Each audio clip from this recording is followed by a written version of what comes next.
I'm Tommy Hayfield. I'm here with This Day in History. This Day in History is December 10th. This Day in History in 1972, American Baseball League, that is, adopted the designated hitter rule. It was not enacted. I don't think it was enacted until 1973, but I believe it was passed in 1972. In 1984, Desmond Tutu, the civil rights anti-apartheid activist, won the Nobel Peace Prize. He won the Nobel Peace Prize while the future president of South Africa was still imprisoned in a South African jail for, I believe, what you would, in our country, we might call terrorism. He was really just a civil rights. He was fighting for the voting rights of the black citizens of South Africa and other rights too as well.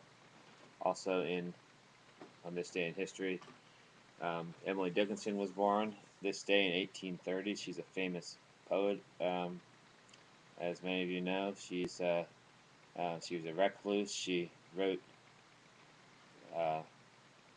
from isolated experience, and her poems are still written today, or still read today, 180 years after her birth and 150 years after they were written.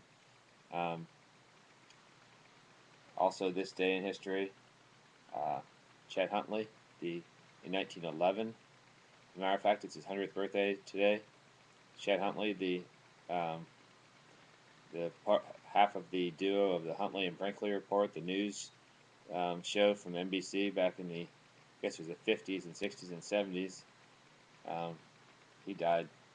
He was born today. Raven-Symoné was born today. Many people may know her. And Frank Beard, the drummer, the ZZ Top drummer, was born in 1950. That's what happened this day in history. This day in history is December 10th.